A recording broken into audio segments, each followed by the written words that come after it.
하나님의 말씀은 데살로니가 후서 2장입니다. 9절에서 12절까지 말씀, 우리 한 절씩 교독하고 마지막 절을 함께 읽도록 하겠습니다. 제가 먼저 읽겠습니다. 악한 자의 나타남은 사탄의 활동을 따라 모든 능력과 표적과 거짓 기적과 불의의 모든 속임으로 멸망하는 자들에게 있으리니 이는 그들이 진리의 사랑을 받지 아니하여 구원함을 받지 못함이라. 이러므로 하나님이 미혹의 역사를 그들에게 보내사 거짓 것을 믿게 하심은 함께요 진리를 믿지 않고 불의를 좋아하는 모든 자들로 하여금 심판을 받게 하려 하심이라. 아멘. 폭염이 연일 계속되고 있어요. 그래서 여러분들 주중에 다니실 때에 꼭 모자 쓰시고 또 폭염을 대비해서 물도 많이 드시고 건강 상하지 않도록 항상 건강 유의해 주시기를 부탁드리겠습니다. 말씀 듣기 전에 우리 좌우 앞에 계시면 인사 한번 하겠습니다. 사랑합니다. 축복합니다. 기도합니다. 네. 사랑하고 축복하고 또 기도합니다. 오늘 교회에 방문해 주신 분들 또 다시 한번 감사 인사를 드립니다. 우리가 살아가는 지금 이 시대를 보면요, 주님이 오실 때가 참 가깝다라는 생각이 드는 때인 것 같습니다. 뉴스를 틀면 또 곳곳에서 지진, 전쟁, 기근, 말세에 일어날 법한 일들이 수도 없이 일어나는 것을 보면 어쩌면 내가 살아있는 지금 이 시대에 예수님 오시지 않으실까? 내가 예수님을 만날 수도 있겠다라는 생각을 참 많이 하게 되는 시대가 지금 우리가 살아가는 시대인 것 같습니다. 하지만 예수의 재림이 가까울 때 그 전에 꼭 먼저 일어나야 하는 일이 두 가지가 있다라고 우리가 말씀을 통해 살펴봤죠. 대대적인 배교가 이 땅 가운데 일어나고 그 배교를 주도하는 불법의 사람이 등장해야 마지막 때다라고 성경은 분명히 말씀하고 있습니다. 그리고 그 불법의 사람이 등장하기를 막는 자가 막는 일을 통해서 하나님의 시간에 맞게 불법의 사람이 나타나게 된다라고 성경이 말씀합니다. 오늘 이 본문은 그 불법의 사람이 나타날 때에 어떤 일이 있을지, 그 사람이 나타나서 어떤 일을 할지에 대해서 우리에게 말씀을 하고 있습니다. 불법의 사람이 나타나면 이 땅에 어떤 일이 일어난다라고 성경은 말하고 있습니까? 9절과 10절 상반절을 보면 이렇게 되어 있죠. 악한 자의 나타남은 사탄의 활동을 따라 모든 능력과 표적과 거짓 기적과 불의의 모든 속임으로 멸망하는 자들에게 있다라고 말합니다. 악한 자, 이 불법의 사람은 아무 때나 오는 것이 아니라 하나님이 지금은 막고 있지만 마지막 때가 되면 그 막는 것을 거두어가고 하나님의 시간표에 딱 맞게 그 불법의 사람이 이 땅 가운데 등장할 텐데, 이들은 나타나서 어떤 일을 한다고요? 사탄의 활동을 따라서 능력을 행하고 표적을 행하고 기적을 행한다라고 성경은 말씀합니다. 이 말씀은 굉장히 강력한 모양으로 불법의 사람이 이 땅 가운데 등장을 하게 될 것이다 라고 우리에게 말씀하는 것이죠. 요한계시록 13장 또 마태복음 24장에 보면 이 비슷한 내용이 등장을 합니다. 요한계시록 13장에 보면요, 두 종류의 짐승이 나타나죠. 하나는 물 가운데서 나오고 하나는 땅에서 일어나는데 두 짐승의 공통점이 있다면 마귀로부터 사탄의 활동을 하기 위해서 힘을 얻는다라고 성경은 말씀합니다. 마귀가 공급하는 그 사탄의 힘을 얻어서 우리 사람들이 깜짝 놀랄 만한 권능을 행하고 기적을 행하고 표적을 행하게 될 것이다 라고 성경은 말씀합니다. 그리고 물에서 나오는 짐승이 있는데 이 짐승은 거의 죽게 되었는데 죽게 된 상처가 완전히 낫게 되면서 온 땅의 사람들이 놀랍게 여겨서 그 사람들이 다 알게 되고 그 짐승을 따르게 될 것이다 라고 성경은 예언하고 있습니다. 거의 죽게 된 것이 낫게 되었다. 죽은 것이 살아난 것과 마찬가지죠. 마귀로부터 권능과 힘을 받아서 능력을 행하고 표적을 행하고 기적을 행함으로 수많은 사람들이 속아 넘어가게 될 것이다 말씀합니다. 제가 요즘에 말씀을 준비하면서 유튜브를 이렇게 보는데, 유튜브를 보면 이 알고리즘을 따라서 저는 이제 그런 집회 말씀을 많이 들으니까, 설교 말씀을 많이 들으니까 이 알고리즘을 따라서 말씀 영상이 많이 뜨거든요. 근데 요번 주에 좀 이상한 영상이 있길래 제가 이렇게 보니까 작은 예배당에 성도들을 모아놓고 막 뜨겁게 예배를 드리는 거예요. 제가 이 교회는 진짜 뜨겁다. 뜨겁게 예배를 드린다. 어떻게 하면 이 작은 교회 성도들이 모여서 막 손을 들고 막 뜨겁게 예배 드리는 거예요. 제가 소리를 좀 키워보니까 그 소리가 우리가 아는 일반적인 이런 한글이 아니고 한국어가 아니고요. 랄랄랄랄랄랄랄랄 막 이렇게 한 시간 내내 제가 언제까지 하나 보자 싶어가 계속 들어오니까 계속 하면서 갑자기 인도하시는 분이 강대상 마이크를 두고 마이크 긴 거를 갖고 가지고 앞에 가더만 하면서 갑자기 앉아 계시는 분들 머리를 치니까 이분들이 다 뒤로 막 넘어가는 거예요. 뒤로 막 넘어가고 앉아 계신 분이 그 좁은 공간에 사람들이 막 뒤로 넘어가면서 이분이 이제 아픈 사람 이제 나오라고 하니까 암 걸린 사람, 류마티스 있는 사람, 관절염 있는 사람, 뭐 허리 아픈 사람 다 나오는데 이분이 막 와 하니까 막 뒤로 넘어가니까 뒤에서 이제 받아주는 사람이 두 사람이 바다가 눕고 입을 덮어주고 막 이러는 거예요. 그런데 그렇게 하시는 그분의 몸을 제가 이렇게 보니까 양복, 벨트 전부 다 명품인 거예요. 명품으로 도배를 했어. 안경테도 아니고 샤넬. 안경테부터 시작해 모든 게 명품인 거예요. 그럼 그 사람 진짜입니까? 가짜입니까? 진짜예요, 가짜예요? 아니 딱 봐도 가짜 아닙니까? 예수님이 언제 이 땅 가운데 명품 들고 다니신 적 있어요? 예수님은 명품이 아니었기 때문에 아마 겉옷을 달라 해도 줄 수가 있었을 것 같아요. 제가 요즘에 그런 생각을 해요. 저도 목사니까 이렇게 지나가다가 겨울에 어렵고 힘든 분들 보면 겉옷을 벗어드리고 싶은데 명품이면 벗어드릴 수 있을까 없을까요? 솔직히 양심적으로 못 벗어드리죠. 그런데 뭐 무신사에서 한 2만 원 주고 산 거, 지오다노에서 산 거 이런 거는 얼마든지 벗어드릴 수 있잖아요. 맞죠? 예수님도 그랬던 것 같아요. 근데 요즘 이 시대의 영상들을 보면 정작 자신은 명품으로 온 치장을 하면서도 그 어렵고 힘든 사람들 불러가지고 기도해 준다는 명목으로 수백만 원, 수천만 원씩 받아서 자기가 착복하는 사람들이 있어요. 가짜입니까? 진짜입니까? 가짜예요? 진짜예요? 가짜죠. 그런데 그 자리는요 터져나갑니다. 막 소개를 해달라고 해요. 어디냐고 물어요. 옆에 채팅창 보면 도대체 여기 어디냐고, 자기도 가고 싶다고. 그래서요 일부러요 송금을 해요. 채팅창에 슈퍼챗으로 송금하고 자기 기도 제목 올려요. 그럼 그 기도해주면 그 기도가 응답이 될까요? 그런데 왜 많은 사람들이 그 거짓에 속아서 그곳에 늘 가득 차는데 교회들은요 사람들을 찾기 힘들까? 요즘에 개척교회들이 문 닫는 곳이 얼마나 많은 줄 압니까? 그런데 이런 거짓이 있는 곳에는요 사람들이 넘쳐나요. 왜 이 세상에는 가짜가 이렇게 많을까? 왜요? 진짜는 비싸거든요. 진짜는 값어치가 귀하거든요. 진짜는 구하기가 어렵거든요. 아주 귀한 것이 진짜의 특징 아닙니까? 그런데 가짜는요 구하기도 쉬워요. 가격도 싸요. 품질은요 형편이 없는 것이 특징이죠.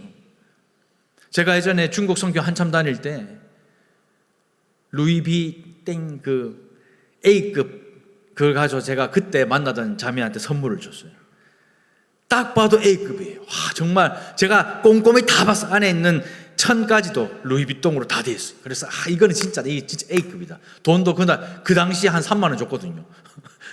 원래 300만 원 줘야 되는데 3만 원 주고 이야 이런 거 없다 해가지고 가서 딱 이제 한국 와서 딱 주니까 다음 날 전화가 왔는데 헤어지자고. 왜 그러냐 보니까 아니 이거 왜 가짜로 줘? 해서 제가 무슨 가짜냐, 이거 내가 지금 중국 거 사온 건데 보니까 지퍼가 나이키였어. 지퍼를 못 봤네. 내가 지퍼가 나이키인데 딴 건 다 루이비통인데 그게 나이키였던 거예요. 이 가짜는요 형편이 없습니다. 가격도 싸요. 구하기도 쉬워요. 근데 결국에는 만신창이가 되는 거죠. 교회도 복음도 마찬가지예요. 교회도 복음도요 진리가 있고 가짜가 있습니다. 우리 달산교회에요 주중에 편지가 여러 통 옵니다. 담임 목사 이름으로. 항상 빠지지 않고 매주 오는 편지가 신천지예요. 신천지 편지는요 깔끔하고 깨끗합니다. 그리고 열어보면요 신천지 성도들이요 매주마다 번갈아 가면서 손편지를 씁니다. 저는 처음에 믿지 않았어요. 아니야, 손편지일 수가 없어. 말도 안 돼. 뭐 수천 장을 어떻게 손편지를 쓰나. 분명히 이거는 프린트야. 그리고 제가 이렇게 들어보니까 꾹꾹 눌러 쓴 뒤에 이제 나와 있는 표시가 있어요. 진짜 썼어요. 근데 이거를 매주마다 성도들이 돌아가면서 되고 있는 온 교회 다 쓰는 거예요. 그 정도 열정을 가지고 거짓 것을 전하고 있다는 거예요, 그 사람들이. 그것만 옵니까? 하나님의 교회도 와요. 하나님의 교회 와가지고 자기들 세미나인데 우리 교인들에게 좀 홍보 좀 해달라고 포스터도 오고 온갖 게 다 옵니다. 교회도요 복음에도요 가짜가 있고 진짜가 있어요. 왜 교회도 복음에도 가짜가 있고 진짜가 있을까? 그것은요 진리이기 때문입니다. 영원한 우리의 생명을 결정하는 것이기 때문에 쉽게 구원을 얻으려고 하는 가짜가 얼마나 많은지 몰라요. 보통 교회라고 하면요 저처럼 목사가 제대로 된 신학교 나오고 제대로 된 교단에 속하면 그 교회 바른 교회다 생각하기 쉽지요. 하지만 실제로는 성경과 굉장히 다르게 믿는 가짜 목사, 가짜 교회가 정말 많이 있습니다. 목사가 성경으로 설교하지 않아요. 죽도록 충성하십시오. 자식들이 잘 됩니다. 세상에서 성공하는 것이 축복입니다. 헌금 많이 하면 축복받습니다. 예수 믿으면 다 잘 됩니다. 이것은 가짜 복음입니다. 성경에 어디 이런 내용이 있습니까? 죽도록 충성한다고 자식들 내버려두면 자식들 여러분들 대학생 되면 교회 안 나와요. 옛날에 여러분들 이 교회에서 죽도록 충성한다고 자식들 내버려두면 자식들이 대학생 되면 교회 나옵니까? 어디? 안 나옵니다. 하나님을 귀중하게 소중하게 여길 줄 압니까? 아니에요. 내야 하나님을 귀하게 소중하게 여기서 죽도록 충성하지. 자식들은요, 그냥 교회 맡겨놓으면 다 신앙교육 되나요? 아니에요. 잘못된 신앙입니다. 성경 어디 그런 게 있어요? 그런데 왜 사람들이 이 거짓에 속습니까? 사도행전 2장에 보면요, 베드로가 설교할 때 예수님에 대한 말씀을 이렇게 합니다. 사도행전 2장 22절입니다. 이스라엘 사람들아, 이 말을 들으라. 너희도 아는 바와 같이 하나님께서 나사렛 예수로 큰 권능과 기사와 표적을 너희 가운데서 베푸사 너희 앞에서 그를 증언하셨다라고 말합니다. 예수께서 하나님이 보내신 구원자임을 증거하는 하나님의 증거가 큰 권능과 기사와 표적으로 나타나는데, 불법의 사람이 등장할 때 이것과 똑같은 모양을 흉내내면서 교활하게 불의의 모든 속임으로 우리를 속이기 때문에 넘어가지 않을 수가 없다라는 거예요. 이 종말의 때에 불법의 사람이 나타난다고 하면 우리는 그냥 단순하게 이만희 같은 사람도 속여서 돈만 그냥 빼먹는 사람, 그냥 이런 사람, JMS 정명석 같은 사람, 히틀러나 김일성이나 김정일처럼 아주 강팍한 사람, 인간 같지 않은 사람, 이 정도의 수준으로 생각하지만 그 정도의 수준이 아니라 예수를 증거하는 것과 똑같은 권능과 기사와 표적을 가지고 이 땅에 온다라는 거예요. 그리고 우리가 분별하지 못하고 그것을 헤아리지 못하면 우리가 그것이 예수의 표적인 줄 알고 그곳에 빠져 거짓을 믿게 된다. 성경은 분명히 그렇게 말씀합니다. 그래서 많은 사람들을 미혹하고 넘어뜨리는데 우리가 거기에 빠질 수 있다라는 거예요. 왜 수많은 목사, 장로, 권사, 집사, 왜 수많은 사람들이 신천지에 가서 그 이만희를 찬양하고 그 짓을 하고 앉아 있습니까? 왜요? 아닌 줄 모르겠습니까? 알죠. 근데 왜 거기 앉아서 그 짓을 하고 있어요? 예수 처음 잘 믿다가 왜 거기서 그렇게 하고 있냔 말이에요. 왜요? 분별하지 못하니까, 헤아리지 못하니까, 마지막 때에 어떤 일이 나타나는지 성경적으로 알지 못하니까 그렇게 하고 있는 겁니다. 심지어 이 권능과 기사와 표적은 사도들이 사도됨을 증거하는 굉장히 중요한 표적의 하나인데요, 바울이 사도의 증거로 내세운 것이 뭔데요? 하나는 고난이고 다른 하나는 능력과 기사와 표적이었습니다. 그만큼 하나님으로부터 오는 그 권능과 기사와 표적은 하나님이 일하신다는 아주 중요한 증거가 되는데, 그러나 종말이 되면요, 불법한 사람이 나타날 때 불법의 사람이라고 명찰 달고 오는 것이 아니라 교활하게 하나님이 일하시는 것처럼 자신을 예수처럼 꾸미고 나타나면 당할 재간이 없다라는 겁니다. 우리가 말씀을 제대로 알지 못하고 헤아리고 분별하지 못하면 당할 재간이 없어요. 그런데요, 분명히 다른 점이 있습니다. 제가 몇 번 예화를 들어 말씀을 드렸죠. 위조지폐 감별사들이 위패 감정 훈련을 할 때에 위조지폐보다 진짜 지폐를 가지고 훈련을 많이 한대요. 우리 생각에 그냥 위조지폐를 수백 개, 수천 개 갖고 와서 이렇게 보고 연구하면 훨씬 쉽다라고 생각하는데, 그게 아니라 진짜를 알면 가짜는 금방 구별이 된답니다. 진짜 복음을 알면 가짜 복음은 금방 구별이 되고, 진짜 교회를 알면 가짜 교회는 금방 구별이 된다는 거예요. 진짜 예수를 알면 가짜 예수는 금방 구별이 됩니다. 여러분도 진짜 예수를 아십니까? 진짜 복음을 아십니까? 진짜 교회를 아십니까? 그 진짜를 알아야 헤아리고 분별할 수 있는 거예요. 그것을 모르면 목사라도 장로라도 권사라도 집사라도 당할 재간이 없다니까요. 왜요? 왜 그렇겠습니까? 예수 그리스도를 드러내는 것과 같은 권능과 기사와 기적을 나타내는데 우리가 어떻게 그것을 당해내요?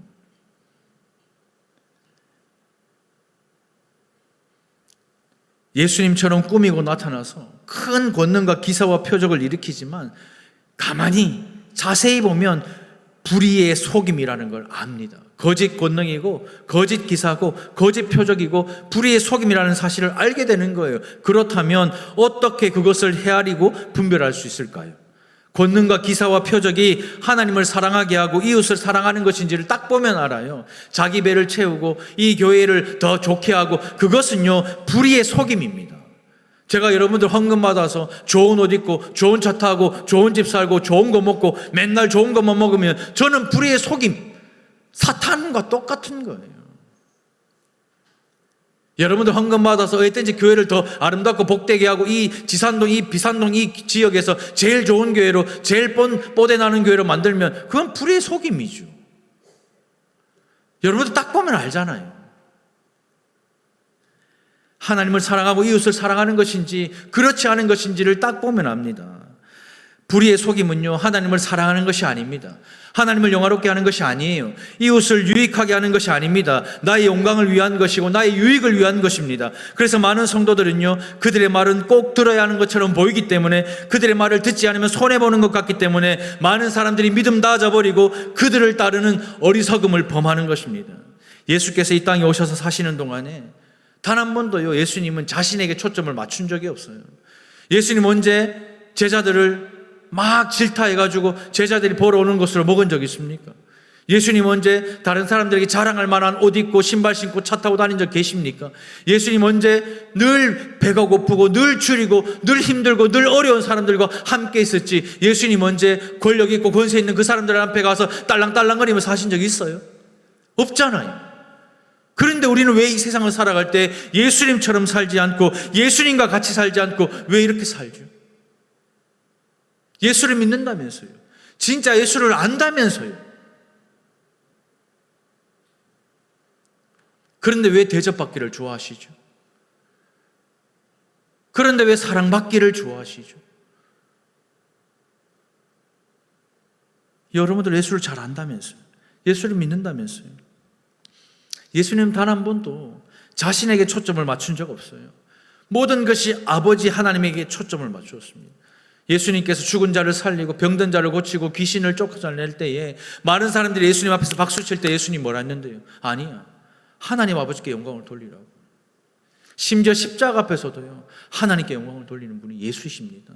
여러분들 예수님 믿는다면서요. 예수님 안다면서요. 그런데 왜 영광 받기를 원하십니까? 그런데 왜 칭찬받기를 원하십니까? 그런데 왜 대우받기를 원하십니까? 예수님을 잘 안다면서요. 예수님은 아버지의 뜻이 이 땅 가운데 이루어지도록 순종하며 사신 분이에요. 그런데 거짓 기적과 불의의 속임을 일삼는 마귀로부터 힘을 얻는 이 짐승들은요 자기를 높이고 모든 신보다 자기를 높입니다. 교회에서도 자기를 높일 뿐입니다. 욕망을 추구하고 자기의 탐욕을 정당화하고 이기적인 욕심을 따라 사는 삶을 살게 만드는 거예요. 그게 불의의 속임입니다. 어떤 교회에서요 실제로 있었던 일이에요. 우리 교회 얘기는 아닙니다. 어떤 교회에서 평일에 동네 주민들에게 주차를 하도록 문을 열어줬어요. 좋은 마음으로 선한 의도로 우리가 주차장이 있으니까 우리 동네에 열자 해서 열었습니다. 대신 주일에는 우리가 주차장 써야 되니까 현수막에 주일에는 빼주세요 하고 그 이제 차주에게도 연락을 일일이 다 하고 이제 관리 당부도 막 써요. 우리처럼 이렇게 합니다. 근데 어떤 차가 한 날은 연락처도 없어요. 주차도 삐딱하게 해놔서 2대를 못 되게 해놨어요. 그리고 차주가 사라져버렸어요. 주중에 계속 연락해도 연락이 됩니까? 연락처가 없는데 오늘 내일 빼겠지, 모레 빼겠지, 토요일 빼겠지. 이게 교회 이슈가 되어버렸어요. 근데 주일날 뺐을까요? 안 뺐을까요? 안 뺐어. 주일날까지 안 빼고 뺄 수 있는 방법이 없으니까 그 교회가 어떻게 할게요? 그 교회가 어떻게 할게요? 그 차 바퀴에 잠금 장치를 설치를 해버렸어요. 못 가게, 빼도 박도 못하게. 그리고 평일 주차를 없애버렸어요. 그런데요 예수님이라면 어떻게 하셨을까요? 여러분 예수님이라면 어떻게 하셨을까요? 이런 싸가지 없는 놈의 새끼 이거 차 대지 말게 니 따구로 대고 이거 잠금장치 갖고 와 타이어 빵꾸네 이랬겠어요? 아니겠죠. 그 차 옆으로 그냥 댔겠죠. 내 차 2대 못 대면 그냥 다른 데 대고 댔겠죠. 근데 그 교회는 그렇게 해버렸어요. 마귀는요 강력한 힘을 가지고 억지로 우리에게 무엇인가를 하게 하지 않아요.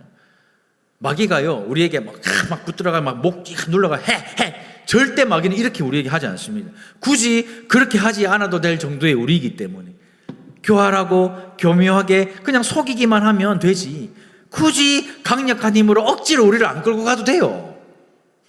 억지로 우리에게 남편 미워해, 모가지 잡고 막 남편 미워 이래 안 해도요. 야, 네 남편 어제 몇 시에 들어왔어? 이 한마디면 끝나는 거예요. 그냥 불의의 속임으로 속이기만 하면 금방 넘어가는 우리인데 굳이 마귀가 만닫고 힘들게 우리를 막 끄집고 그렇게 하겠습니까? 말 한마디에 넘어지고 말 한마디에 포기하고 말 한마디에 싸울 수 있는 우리이기 때문에 아주 쉽게 우리를 속이는 것이 마귀입니다. 그래서 성경은요, 마귀를 이렇게 말합니다. 요한복음 8장 44절, 그는 처음부터 살인한 자요 진리가 그 속에 없으므로 진리에 서지 못하고 거짓을 말할 때마다 제 것으로 말하나니 이는 그가 거짓말쟁이여 거짓에 뭐가 되었다고요? 아비가 되었다고.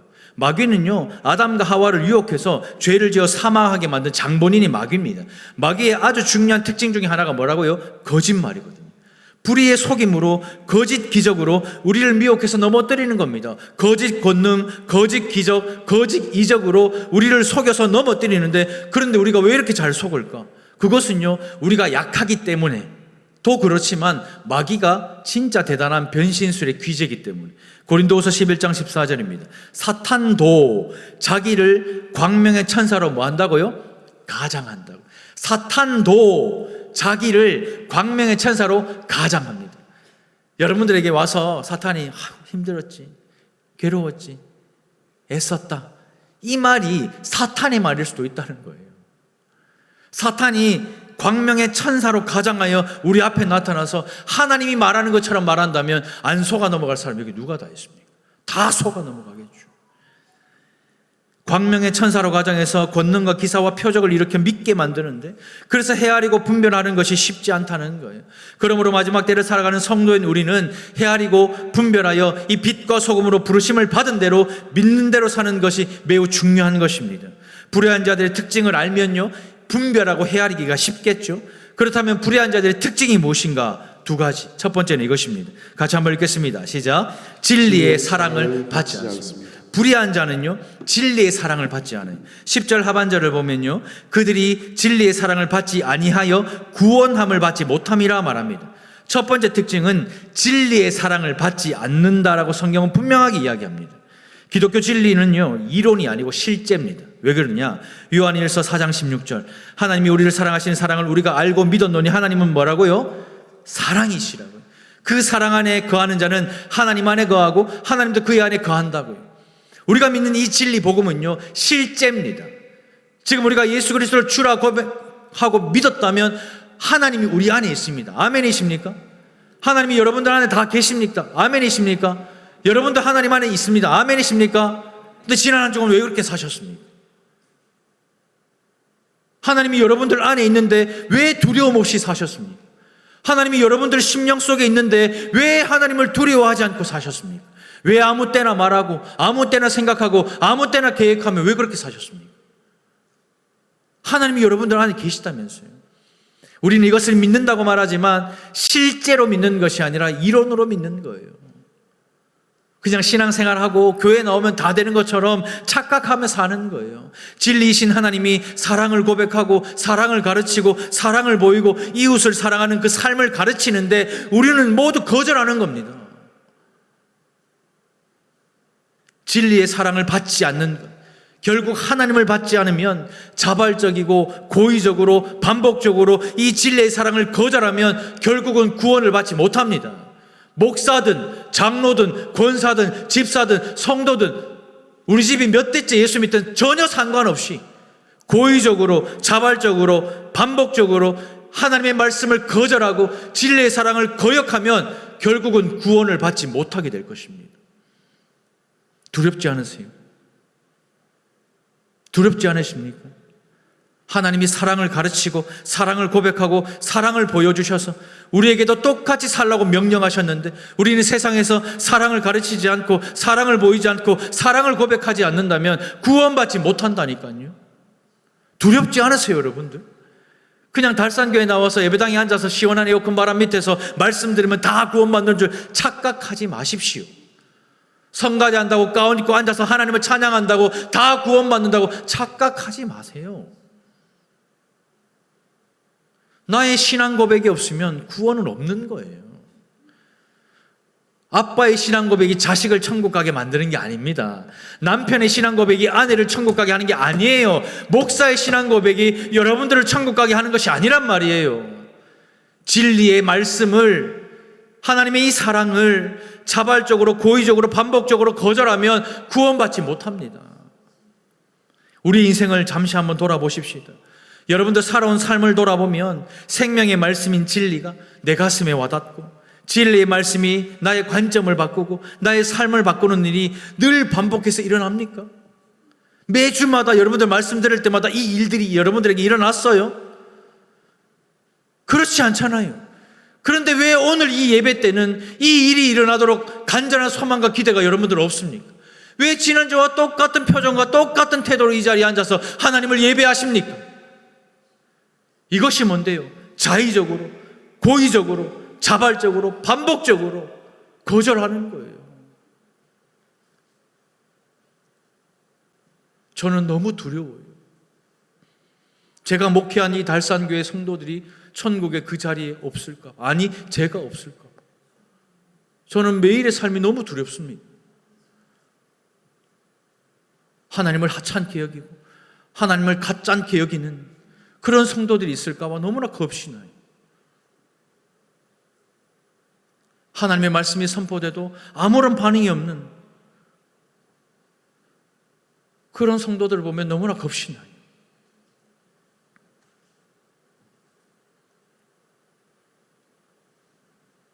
때가 있어요.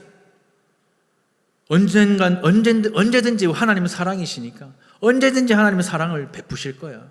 언제든지 하나님은 사랑으로 나를 안아주실 거야. 아니요.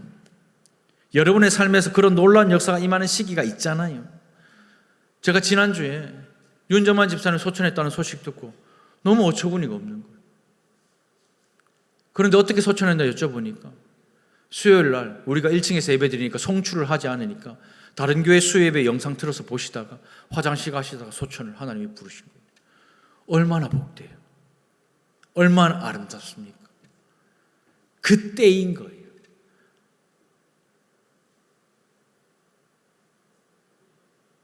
여러분들 오늘 이 예배가 여러분들의 삶의 마지막 때가 될 수 있어요. 그런데 여러분들 이렇게 예배한다고요? 이렇게 무감각하게 말씀을 받고 반응한다고요? 과연 이걸 하나님 기뻐하실까요? 과연 하나님이 오늘 이 예배를 기뻐 받으실까요? 물론 울어야 하고 웃어야 하고 감정을 표현해야 된다는 말이 아니에요. 하나님은 딱 보면 압니다.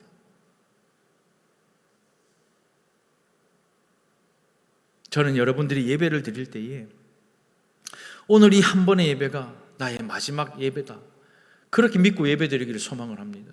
제가 그랬죠. 저는 설교하는 오늘 이 시간이 내 마지막 시간이다, 그렇게 생각하고 설교를 선포합니다.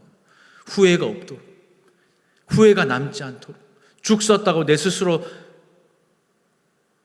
자책하지 않도록. 저도요, 목회를 20년 넘게 했어요. 지금 20년 넘었습니다.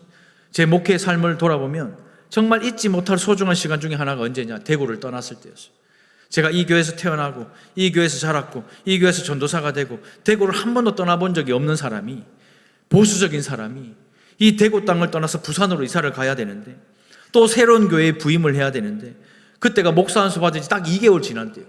초보 목사의 기능적인 역할을 한 번도 내가 배운 적도 없고 뭐 본 적도 없는 그 상황에서 부산에 있는 대형 교회를 가야 돼. 여기서는 뭐 성도도 200~300명밖에 안 되니까 그냥 하면 되는데, 거기는 아이들까지 뭐 10,000명이 되니까 그거 어떻게 제가 알아요? 지금도 그 교회에서는 제가 목사 아니라고 생각하는 사람 많아요. 아직도. 제가 그만두는 날 영상에 나오니까 저분이 목사님이었나 하는 분이 저거 3번을 만났어요. 그 정도로 커요. 근데 내가 거기 감당할 수 있을까? 내가 여기서 그건 뭘 할 수 있을까?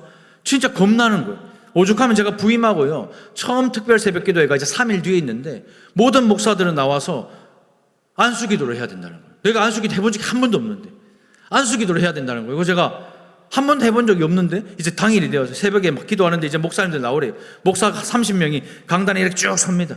쭉 서면요, 이제 성도들이 나와서 이제 서요. 근데요, 사람들 참 나쁜 게 처음 온 목사 앞에 좀 서야 되잖아요.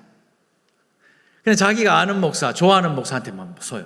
그래서 인기 있는 사람은 쫙 줄이 길고 인기 없는 사람도 줄이 적어요. 실제로 그래요. 그래서 뒤에 있는 사람이 막 끊어서 막 보내도 안 가려고 막 이렇게 빼요. 근데 제가 처음이잖아요. 초보잖아요. 아는 사람도 아무도, 내가 목사인지 일단 이 사람들 몰라요. 그래가지고 제가 이제 명찰 차고 이제 있는데 어떻게 하는지 몰라가지고 네이버에 네이버에 그 안수기도 하는 법 치니까 1, 2, 3 이렇게 잘 정리가 되어 있더라고요. 오면 머리에 손을 올리십시오. 그리고 귀에다 대고 기도 제목 이름이 무엇입니까? 물어보십시오. 이름을 말하면 기도 제목을 물어보시고 기도 제목을 말하면 그 기도 제목대로 기도해 주면 됩니다. 아, 그러면 그래 하면 되겠다 싶어. 그렇게 했어요. 그 정도로 초보였어요. 진짜 아무것도 정말 한평생 해본 적이 없으니까. 근데요, 고등부를 이제 처음 맡게 되었는데, 제가 이제 청소년 사역을 10년 정도 했으니까 고등부 사역에는 그래도 경험이 있으니까 좀 나았는데, 교구 사역 가니까 와, 이게 너무 답답한 거예요. 아, 내가 이분들하고 할 수 있을까? 장례를 해본 적이 없어요. 장례를 집례를 한 번도 해본 적이 없는데 내가 장례를 집례를 할 수 있을까? 어른들 신방 내가 할 수 있을까? 맨날 청소년들하고 맨날 편한 옷 입고 편한 거 먹다가 갑자기 어른들하고 갑자기 한정씩 내가 물 수 있을까? 소화는 시킬 수 있을까? 어른들 막 빌린 사람 많다 하던데 이게 될까? 아, 청소년들은 내가 막 머쓱하면 되는데 어른들은 머쓱힘을 당해야 될 것 같은데 될까? 온갖 걱정과 고민이 가득했어요. 그런데요, 그때 제 평생에 잊지 못할 생생한 하나님의 임재가 있었습니다. 생생한 하나님의 도우심이 있었는데요, 성도들이요, 저만 보면요 하나같이 하는 말이 있었어요. 아니, 목사님은 왜 가는 곳마다 있어요? 하는 거예요. 저한테. 아니, 왜 목사님은, 그때 이제 부임한 지 얼마 안 됐잖아요. 초보잖아요. 근데 성도들이 저를 볼 때마다 아니, 목사님은 왜 가는 데마다 있니? 교회가 얼마나 큰데요. 그 구멍구멍이 얼마나 많은데요. 근데 저를 만나는 성도들마다 아니, 목사님은 가는 데마다 있냐고. 그래서 한 번은 예미기는 성도, 교구 성도 하도 애를 미워가지고 제가 너무 화가 나가지고 주일날 오시면 꼭 나 만나고 가라, 기도받고 가라 했는데 이분이 자기가 화가 나가니까 안 간 거예요.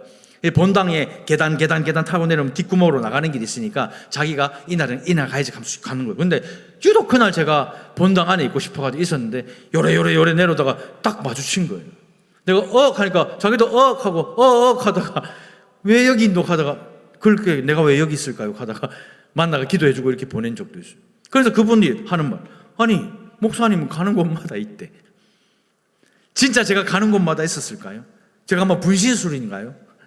정말 제가 가는 곳마다 있었을까? 아니잖아요. 저는 원래 다니던 동선대로 그냥 교회 안에서 움직입니다. 근데 성도들은요, 가는 곳마다 제가 있다고. 초보 목사가 박정일 목사님은 이런 사람이라는 소문이 난다. 어떤 소문이냐면 저 사람 진짜 부지런한 사람이다. 소문이 난 거예요. 왜? 가는 곳마다 있으니까 자기들이 볼 때는 와, 저 목사님 진짜 여기 갔다 저 갔다 뭐 난리가 나는 거. 주일날 뭐 여기 있으면 여기 있고 저기 있으면 저기 있고 뭐. 근데 저는 동선을 따라 움직였을 뿐인데 하나님께서 생생한 도우심으로 얼마나 감사한지, 뭔가 특별하게 부목사 사역을 하지 않아도, 뭔가 대단한 능력이 없어도 부지런하다 이 한마디로 그냥 제 사역 끝났어요. 그냥 내가 어떤 뭐 강의를 한다? 부지런한 목사님한테 들어야 된다고 사람들이 막. 어떤 뭐 설교를 한다? 그냥 부지런한 목사님 설교 들어야 된다고 사람들이 막 와요. 진짜 이게 생생한 하나님의 도우심.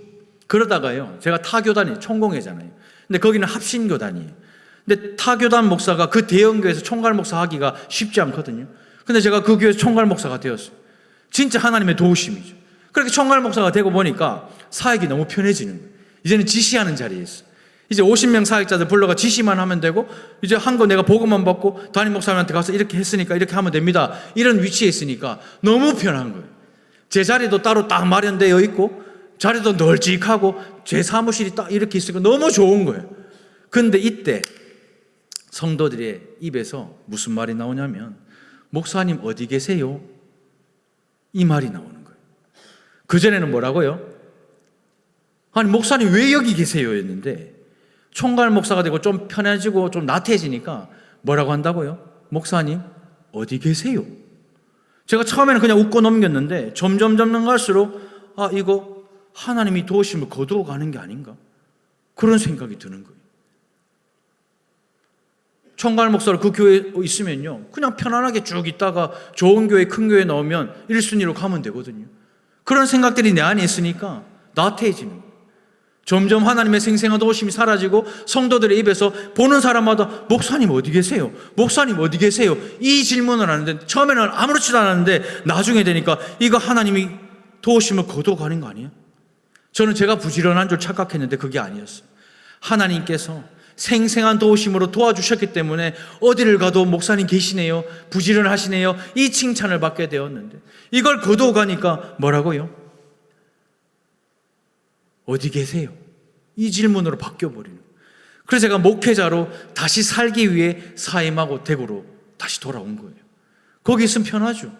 쭉 있다가 좋은 교회, 큰 교회, 합신해서 큰 교회 나오면 1순위로 가면 되죠. 근데 그건 죽는 거였어요. 목사님 어디 계세요? 이 말은 나를 죽이는 거였어요. 그래서 제가 사임하고 다시 대구로 돌아온 겁니다. 여기서 담임 목사가 되어보니까요, 이 하나님의 생생한 도우심을 하나님 거두어 가시는 것이 얼마나 두렵고 비참한 것인지 알게 되었어요. 제가 이 교회에서 담임 목사가 되어보니까요, 생생한 하나님의 도우심이 더욱 필요하고요, 진리의 사랑이 얼마나 중요한지 깨닫게 되는데요, 갑자기 소천했다는 소식을 들으면요, 내가 대신 죽고 싶고요, 같이 암이 걸렸다는 이야기를 들으면요, 내가 대신 아파주고 싶고요, 갑자기 우리 집에 큰 어려움이 생겼다 하면요, 내가 그 어려움을 당하고 싶은 심정과 마음이라니까요. 이게 사는 거 아니에요? 이게 생생한 하나님의 도우심을 받는 거 아닙니까? 이게 진리의 사랑을 받는 거 아니에요? 그래서요, 청도 묘지 가서 땅이라도 내가 좀 더 파야 성도들을 사랑할 수 있는 거라고 생각해서 땅을 팝니다. 지금도 이게 아파요. 까져가지고 지금 샤워도 하기가 힘들어요.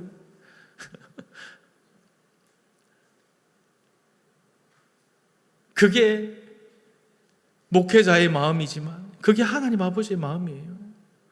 오늘 이 예배가 여러분들에게 마지막 예배가 될 수 있는데 지난주와 별반 다를 바 없이 앉아서 예배한다면 심판받고 구원받지 못할까 봐 저는 그것이 두렵습니다.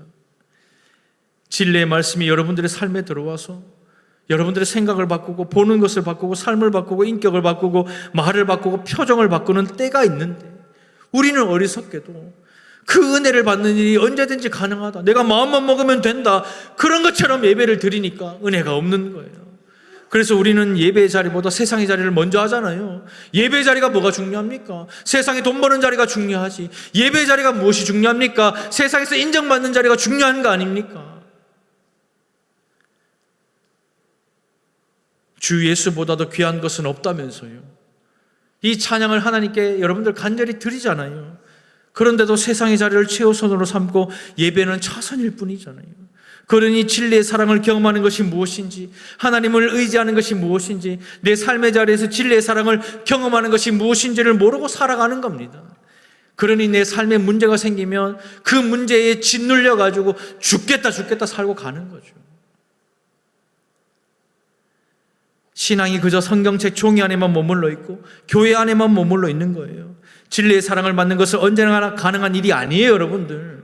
오늘이 아니면 또 언제 그 사랑을 받을지 모릅니다. 반복해서 거절하고 자의적으로 거절하는 자들에게는 결국 구원이 불가능해지는 일이 일어나게 될 것입니다. 오늘 이 한 번의 예배가 진리의 사랑을 받는 그때이기를 주님의 이름으로 축복합니다. 그러므로 진리의 사랑 안에 거하는 저와 여러분들 되시기를 주님의 이름으로 축원합니다. 두 번째는 이것인데요, 같이 읽겠습니다. 시작. 거짓 것을 믿게 되어 심판을 받습니다. 11절을 보면요, 이러므로 하나님이 미혹의 역사를 그들에게 보내서 거짓 것을 믿게 하신다 말합니다. 이러므로, 이 말은 어떻게 함으로라는 말이죠. 바로 우리가 앞에서 본 것처럼 자발적으로 반복적이고 고의적으로 진리의 사랑을 거절함으로 하나님은 버려둔다라는 거예요. 우리가 예수를 믿고 교인이라고 이 자리에 앉아있지만 한 번 드리는 이 예배 가운데 여전히 아무렇지 않게 하나님을 예배한다면 그것이 반복적으로 고의적으로 자발적으로 말씀을 거절하는 것인데, 계속 그렇게 하십시오. 그러면 하나님은 여러분들을 버릴 것입니다. 하나님이 그렇게 많은 기회를 주시고 그렇게 오래 참고 그렇게 구원에 이르도록 오래 기다리셨는데도 불구하고 끝까지 거절하면 하나님이 어떤 일을 하신다고요? 불법의 사람이 나타나서 거짓 기적과 불의의 모든 속임으로 일을 하고 있는데 하나님은 더 이상 막지 않으시고 내버려 두십니다. 그래서 사람들이 그 거짓을 믿게 되고 결국 심판받게 될 것이다, 구원받지 못하게 될 것이다 말씀하는 거예요. 여러분들 두렵지 않으십니까? 겁나지 않으세요?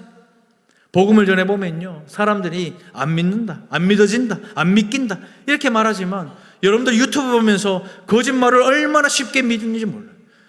교회에서 목사가 설교로요, 그렇게 설교도 안 믿어지는데요, 자기들이 보는 유튜브에 하는 사람들은 그렇게 잘 믿는다.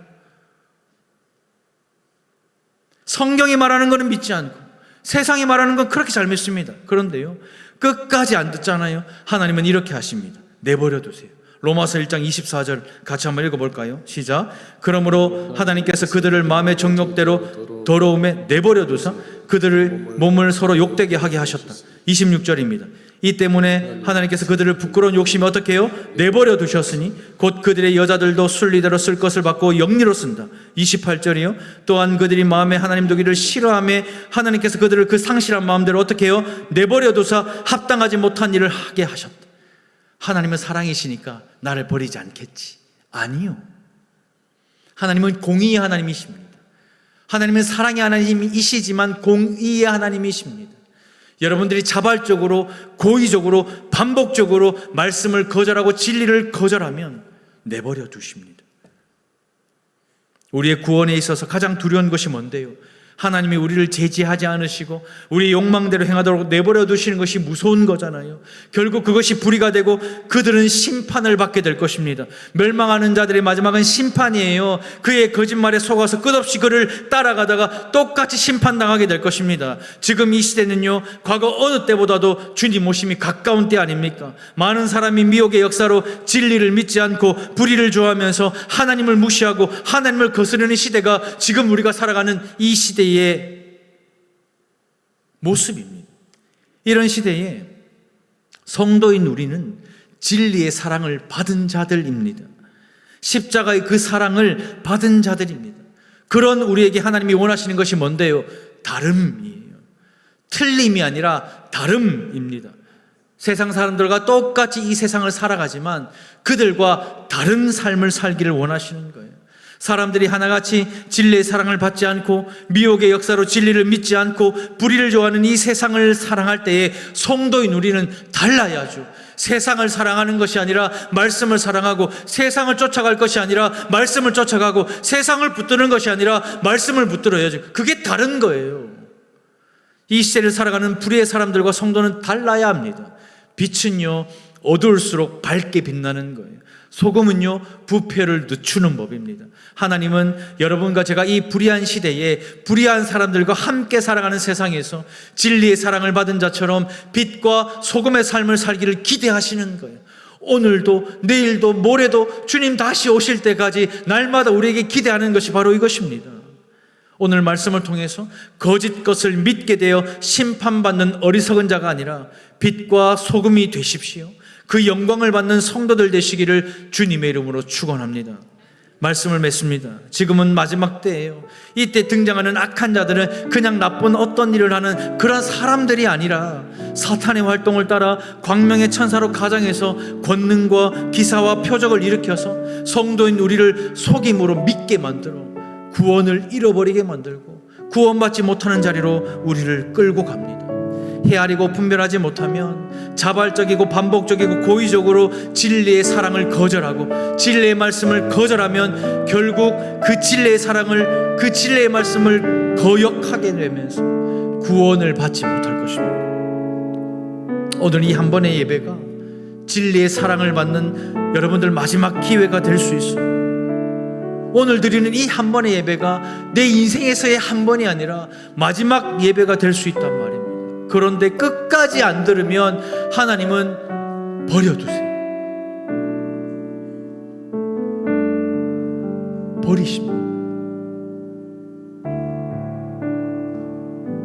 말씀 앞에 두려워하십시오. 살아계신 하나님을 경외하십시오. 살아계신 하나님 앞에 여러분들의 삶을 다 까발려도 두렵지 않을 만큼 다르게 사십시오.